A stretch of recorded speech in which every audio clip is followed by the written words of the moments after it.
പുണ്യാത്മാക്കളെ, വിചാരധാരയിലേക്ക് ഏവർക്കും സ്വാഗതം. അറിയുക, ഉണരുക എന്ന വിഷയത്തിൻ്റെ രണ്ടാം ഭാഗം അജ്ഞതയിൽ നിന്നും ആത്മാവിലേക്ക് എന്നുള്ളതാണ്. ജനിക്കുന്ന കുട്ടി അജ്ഞതയിൽ ആവരണം ചെയ്യപ്പെടുകയാൽ അവൻ ഭാഗികമായി ഒന്നും അറിയുന്നില്ല. ദിവസങ്ങൾ മുന്നോട്ട് പോകവേ ജനനിയുടെ സഹായത്താൽ ആ കുട്ടി മാതാപിതാക്കളെ അറിയുന്നു. മാതൃക്ഷീരം വിട്ട് മറ്റ് ഭക്ഷണങ്ങൾ കഴിക്കാൻ തുടങ്ങി. കുട്ടി വളർന്നു, വിദ്യാലയത്തിൽ പോകാൻ തുടങ്ങി. കുടുംബം, ബന്ധങ്ങൾ, ജാതി, മതം, ദേശം, നാട് എല്ലാം അറിയാറായി. യൗവനത്തിലെത്തി, കോളേജ് പഠിത്തമായി, ലോക അറിവുകൾ പലതും നേടി, സ്വന്തം വീടായി, വിവാഹം കഴിഞ്ഞു, മക്കളായി, ഉത്തരവാദിത്വങ്ങൾ കൂടി, പരമാവധി ലോക അനുഭവങ്ങൾ ഉണ്ടായിരിക്കുന്നു.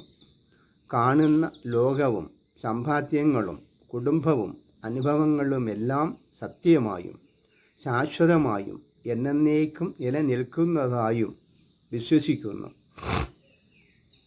അർദ്ധഭാഗം ആയുസ്സും ജീവിതയാത്രയിൽ നഷ്ടമായിരിക്കുന്നു.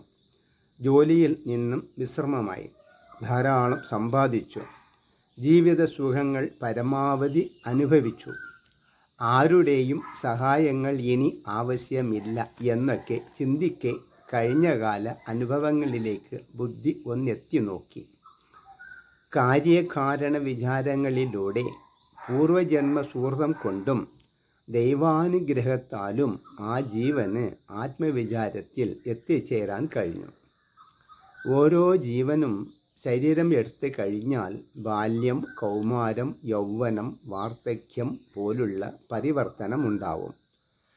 ഇതര യോനിയിലെ ജീവന്മാർ താൻ ആരെന്നോ ജീവിത ലക്ഷ്യം എന്തെന്നോ ഭാവി, ഭൂതം, വർത്തമാനം ഒന്നും അറിയാതെ ഉണ്ണുന്നു, ഉറങ്ങുന്നു, വംശോൽപത്തി നടത്തുന്നു, പിന്നെ ചത്തുപോകുന്നു. അനുഭവങ്ങളിൽ മമതയോ ഭ്രമമോ നന്മതിന്മകളോ ഒന്നും അറിയുന്നില്ല. ശത്രുത്വമോ മിത്രത്വമോ ഒന്നുമില്ലാതെ കാലമാവുമ്പോൾ മരണത്തിന് കീഴ്പ്പെടുന്നു. പാപം, പുണ്യം, ലാഭം, നഷ്ടം, ഏത് ലോകം ഒന്നും അറിയാതെ അടുത്ത ജന്മത്തിലേക്ക് കടക്കുന്നു. അതുപോലെ അല്ലല്ലോ മനുഷ്യജന്മം. പാലിൽ വെള്ളത്തെ നീക്കി പാൽ മാത്രം സ്വീകരിക്കുന്ന അരയന്നത്തെ പോലെ കാര്യകാരണങ്ങളെ തിരിച്ചറിഞ്ഞ് തള്ളേണ്ടതിനെ തള്ളിയും സ്വീകരിക്കേണ്ടതിനെ സ്വീകരിച്ചും ജീവിക്കാനുള്ള വിവേകമുണ്ട്. ആത്മവിചാരം ചെയ്യുവാനുള്ള ഗുരുകുല പാഠശാലയാണ് നരശരീരം. കൃമി, കീടങ്ങൾ, പക്ഷി, മൃഗാദി, ജലജീവി ഇവയ്ക്കൊന്നും അജ്ഞാനാന്ധകാരത്തിനാൽ കാര്യകാരണങ്ങളെ ചിന്തിച്ച് അറിയുവാനോ ഈശ്വരനാമം ചൊല്ലുവാനോ തീർത്ഥങ്ങളിൽ ആടുവാനോ ക്ഷേത്ര പ്രദക്ഷിണം ചെയ്യുവാനോ ദേവനെ പൂജിക്കുവാനോ സാധ്യമല്ല. മനുഷ്യ ജന്മത്തിൽ മാത്രമേ ഇതൊക്കെ സാധ്യമാവുകയുള്ളൂ. ആയതിനാൽ വന്നു കിട്ടിയ മഹത്തായ ഈ മനുഷ്യജന്മത്തെ പാഴാക്കി കളയാതെ ആത്മവിചാരത്തിനായി ഉപയോഗപ്പെടുത്തണമെന്ന് അഭ്യർത്ഥിക്കുകയാണ്. നിങ്ങൾ വഹിക്കുന്ന ഉന്നതമായ പദവികൾ ആരോഗ്യത്തോടെ ശരീരം നിലനിൽക്കുന്നത് വരെയല്ലേ ഉണ്ടാവൂ. മരണത്തെ ആർക്കും ജയിക്കാൻ സാധിച്ചിട്ടില്ല. ചിന്തിക്കുക. കാലഹരണമായ ശരീരത്തിന് മോടിയോ? പക്ഷി, മൃഗാദികൾ അവരവരുടെ ധർമ്മം തെറ്റാതെ ജീവിക്കുന്നു. അവർക്ക് വിധിക്കപ്പെട്ട ഭക്ഷണമല്ലാതെ അന്യമായുള്ളത് അവർ കഴിക്കില്ല. കൃത്യനേരത്ത് താമസ സ്ഥലത്ത് എത്തുന്നു, ഉറങ്ങുന്നു, ഉണരുന്നു, നേരം വെളുത്താലുടനെ ഭക്ഷണം തേടി പോകുന്നു, അന്തിക്ക് തിരിച്ചെത്തുന്നു. വിദ്യാഭ്യാസമില്ല, വിവേകമില്ല, സ്വതവേയുള്ള അറിവ് മാത്രമാണ് ഉള്ളത്. അവർക്ക് കാലം, ദേശം, നേരം എല്ലാം കൃത്യമായും അറിയാം. മനുഷ്യന് ജാതി, മതം, മതാചാരങ്ങൾ, മതചിഹ്നങ്ങൾ, നിലവാരമുള്ള വിദ്യാഭ്യാസം, വിവേകം, കുടുംബ ബന്ധങ്ങൾ, നല്ല സംസ്കാരം എല്ലാമുണ്ട്. അവൻ്റെ ജീവിതം നോക്കൂ. എന്ത് ഭക്ഷണം കഴിക്കണമെന്ന് അറിയുന്നില്ല. രോഗം, മാനസികമായ പീഡനങ്ങൾ, സാമ്പത്തിക ബുദ്ധിമുട്ടുകൾ, സ്ഥാനമാനങ്ങൾക്കായുള്ള മത്സരങ്ങൾ, ചതിയും വഞ്ചനയും നോക്കൂ. വിലയേറിയ ജീവിതത്തെ നശിപ്പിച്ചു കളയുന്നു. നിൻ്റെയും എൻ്റെയും എല്ലാം ദേഹത്തിനുള്ളതാണ്, ആത്മാവിനില്ല. ദേഹത്തെ ദേഹി വിട്ടാൽ എല്ലാ വ്യാപാരങ്ങളും കഴിഞ്ഞു. പക്ഷേ ചെയ്തു കൂട്ടിയ കർമ്മത്തിൻ്റെ ഫലങ്ങൾ കൂടെ ഉണ്ടാവും. നീ നേടിയ ഭൗതിക നേട്ടങ്ങളെല്ലാം നിൻ്റെ ആയുസ് അവസാനിക്കുന്നതോടെ അനുഭവിപ്പാൻ അനന്തരാവകാശികൾ ഉണ്ടാവും. കർമ്മഫലത്തെ വാങ്ങാൻ ആരും ഉണ്ടാവില്ല. കൈമാറ്റത്തിനും സാധ്യമല്ല. ഇപ്പോൾ ആത്മവിചാരം ചെയ്യുന്ന മനുഷ്യർ ആരുമില്ല. ശരീരമാണ് ഞാൻ എന്നും എൻ്റെ ജീവിതം ദീർഘമായി നിലനിൽക്കുമെന്നും വിശ്വസിക്കുന്നു. പ്രായമായവരുടെ ചെയ്തികൾ നോക്കൂ. മുടി നരച്ചാൽ കറുപ്പിക്കുന്നു, ചുളിഞ്ഞ ചർമ്മത്തിന് ലേപം പുരട്ടി ഇളതാക്കുന്നു, പല്ലുപോയാൽ വെക്കുന്നു, ശരീരത്തിൻ്റെ വികൃത രൂപം മറയ്ക്കാൻ പാൻറ്, ഫുൾ കൈ ഷർട്ട് ഇടുന്നു. തന്നേക്കാൾ താണവരോട് ബഹുമാനമില്ല, പ്രത്യുപകാരമില്ല, സത്യമില്ല, സ്നേഹമില്ല, ദയയില്ല. ആയുസ് പോകുന്നത് ചിന്തിക്കുന്നുമില്ല. രോഗങ്ങളാൽ പീഡിതനാണ്. വിഷബാധയുള്ള മസാലപ്പൊടികളും കൊഴുപ്പുള്ള ഭക്ഷണങ്ങളും കഴിക്കുന്നു. പുകവലി, മദ്യപാനം, സ്ത്രീ സംഘം ഇവയിൽ അടിമകളായിരിക്കുന്നു. നല്ല പോഷകാഹാരങ്ങളാൽ പോഷിപ്പിക്കപ്പെട്ട ഈ ശരീരം വിവേകമില്ലാത്തതിനാൽ ഞാൻ വീടത്തെ വല്യേട്ടനാണ് എന്ന ഭാവം കൊണ്ട് അഹങ്കരിക്കുന്നു. ഒരു ദിവസം തീർച്ചയായും ഈ ശരീരം നിലം പതിക്കും. വനാന്തരത്തിൽ വീണാൽ പക്ഷിമൃഗാദികൾ ഭക്ഷിക്കാം. ജലത്തിൽ വീണാൽ ജലജീവികൾ തിന്നാം. കുഴിച്ചിട്ടാൽ കീടങ്ങൾ അരിക്കാം.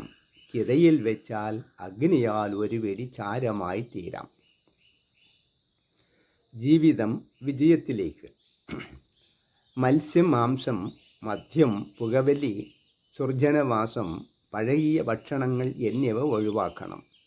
ഉള്ളി, ഉഴുന്ന്, മുരിങ്ങക്കായ, വഴുതന, പപ്പടം, അച്ചാറുകൾ, എരിവ്, ഉപ്പ്, പുളി, എണ്ണ, മസാലപ്പൊടികൾ ഇവയുടെ ഉപയോഗം കുറയ്ക്കണം. ഏകാന്തവാസം നല്ലതാണ്.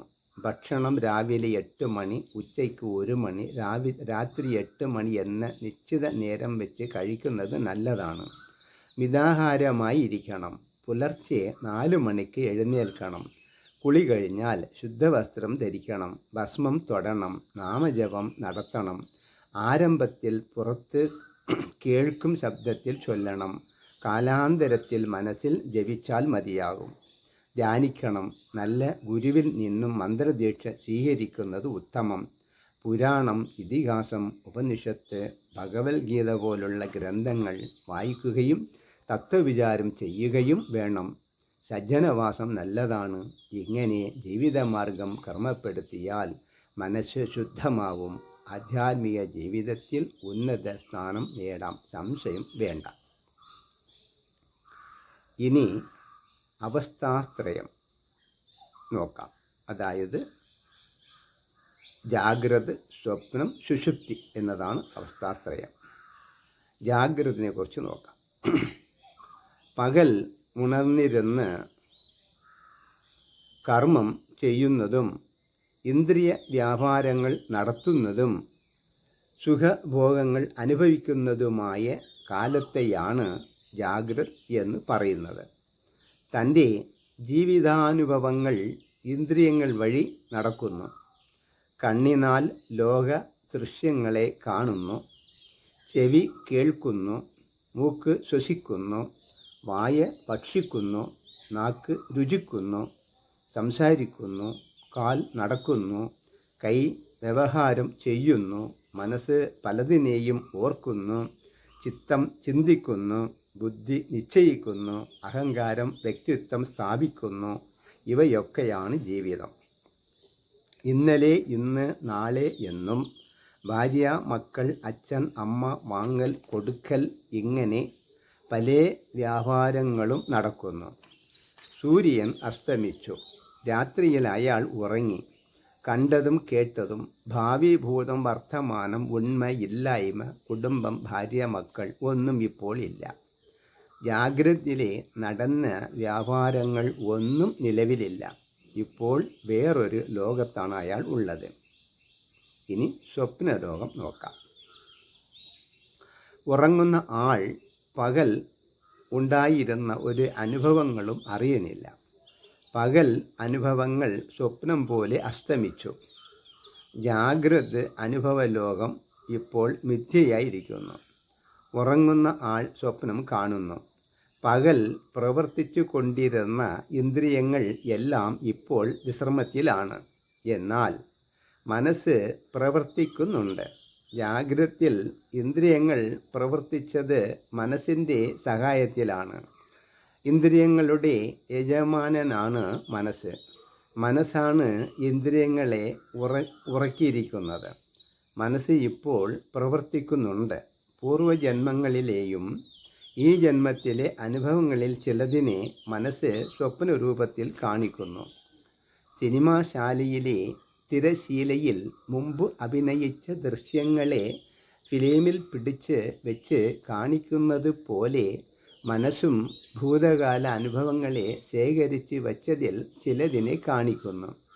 സ്വപ്നാവസ്ഥയിലും ജാഗ്രത കാല അനുഭവങ്ങൾ പോലെ വലിയൊരു കുടുംബം, വലിയ വീട്, നല്ല ഉദ്യോഗം, ഭാര്യ, മക്കൾ, മാതാപിതാക്കൾ, അങ്ങനെ വ്യവഹാരങ്ങൾ നടത്തിയും സുഖമായി ജീവിക്കുന്നു. ജാഗ്രത കാലത്തെ പോലെ കാണുന്നതൊക്കെ സത്യവും നിത്യവുമായി ഇരിക്കെ ഉറക്കത്തിൽ നിന്നും അയാൾ ഉണർന്നു. സ്വപ്നലോകത്തെ അനുഭവങ്ങൾ എല്ലാം ജാഗ്രത ലോകത്തെ പോലെ മിഥ്യയായി തീർന്നു. ജാഗ്രതയിലും സ്വപ്നത്തിലും അനുഭവങ്ങളെല്ലാം വെറും സാങ്കല്പികമാണെന്ന് ഇപ്പോൾ മനസ്സിലാക്കാമല്ലോ. അടുത്ത രാത്രിയും വന്നു. അയാൾ വീണ്ടും ഉറങ്ങി. ഇപ്പോൾ അനുഭവങ്ങൾ ഒന്നും ഇല്ല. സുഖനിദ്രയിലാണ് ഉള്ളത്. സ്വപ്നത്തിൽ പ്രവർത്തിച്ചിരുന്ന മനസ്സും പ്രവർത്തിക്കുന്നില്ല. മനസ്സ് ആത്മാവിൽ ലയിച്ചു. ശരീര ഉപാധികൾ ഒന്നും ഇപ്പോൾ പ്രവർത്തിക്കുന്നില്ല. ഈ അവസ്ഥയെ സുഷുപ്തി എന്ന് പറയും. സുഷുപ്തി ലോകം ചിന്തിക്കാം. സുഷുപ്തിയിൽ ഇന്ദ്രിയങ്ങളും മനസ്സും ആത്മാവിൽ ലയിച്ചതിനാൽ ജാഗ്രത് സ്വപ്ന ലോകത്തെ അനുഭവങ്ങൾ ഒന്നുമില്ലാതായി. ഒന്നിൽ അഥവാ ആത്മാവിൽ മാത്രം സ്ഥിതി ചെയ്യുന്ന അവസ്ഥയാണ് സുഷുപ്തി. ഉറക്കത്തിൽ നിന്നും ഉണർന്ന ആൾ സുഖമായി ഉറങ്ങി എന്ന് പറയുന്നു. അർക്കാനലാതി വെളി ഒക്കെ ഗ്രഹിക്കും ഒരു കണ്ണിന്ന് കണ്ണ് മനമാകുന്ന കണ്ണതിന് കണ്ണായിരുന്ന പൊരുൾ താനെന്ന് ഉറയ്ക്കും അളവ് ആനന്ദമെന്തു ഹരി നാരായണായ നമ. എഴുത്തച്ഛൻ്റെ വരികളാണ്. സൂര്യ ചന്ദ്രന്മാരുടെ വെളിച്ചത്തെ കണ്ണു കാണുന്നു. കണ്ണിന് സ്വയം കാണുവാനുള്ള കഴിവില്ല. മനസ്സിൻ്റെ പ്രചോദനം കൊണ്ടാണ് കാണുന്നത്. കണ്ണിനും ശക്തി പകരാനുള്ള ശക്തി മനസ്സിനുണ്ടോ? ഇല്ല. ആത്മാവിൻ്റെ സഹായത്തിലാണ് മനസ്സ് പ്രവർത്തിക്കുന്നത്. അങ്ങനെയാണെങ്കിൽ ഈ ലോകത്തുള്ള ചരാചരങ്ങളെയെല്ലാം പ്രവർത്തിപ്പിക്കുന്നത് ആത്മാവാണെന്ന് ഉറപ്പായല്ലോ. അതാണ് ബ്രഹ്മ, സത്യം, ജഗത്, മിഥ്യ എന്ന് പറയുന്നത്. സുഷുപ്തിയിൽ അജ്ഞാനമുണ്ട്. അതിനാൽ ഈശ്വരപ്രാപ്തി ഉണ്ടാവില്ല. ജാഗ്രത്, സ്വപ്നം, സുഷുപ്തി അവസ്ഥകൾ മൂന്നും അനുഭവിക്കുമ്പോൾ തന്നെ ഇവ മൂന്നും സത്യമല്ലെന്ന് മനസ്സിലാക്കാമല്ലോ. ഉറക്കത്തിൽ നിന്നും ഉണർന്ന ആൾ അജ്ഞാനിയായതിനാൽ വീണ്ടും ജാഗ്രത് അനുഭവങ്ങളിലേക്ക് തിരിച്ചു പോകുന്നു. സത്യം മനസ്സിലാവാതെ ജീവൻ കിട്ടിയ മനുഷ്യജന്മത്തെ പാഴാക്കി കളയുന്നു. കാരണങ്ങളെ തിരിച്ചറിഞ്ഞ് സുഷുപ്തി അവസ്ഥയിലെ അനുഭവത്തെ ജാഗ്രതയിൽ ധ്യാനരൂപേണ അനുഭവിച്ച് ഉറപ്പിക്കണം. അങ്ങനെ ആവുമ്പോൾ സുഖവും ദുഃഖവും അസ്തമിച്ച് ആനന്ദത്തിൽ എത്തിച്ചേരാൻ സാധിക്കും. അതിനായി നരനായി ജനിച്ച ഓരോരുത്തരും ഈ ശരീരത്തെ ശരിയാം വണ്ണം വിനിയോഗിക്കാൻ മറക്കരുതേ എന്ന് ഓർമ്മിപ്പിച്ചു കൊള്ളട്ടെ. ഹരി ഓം.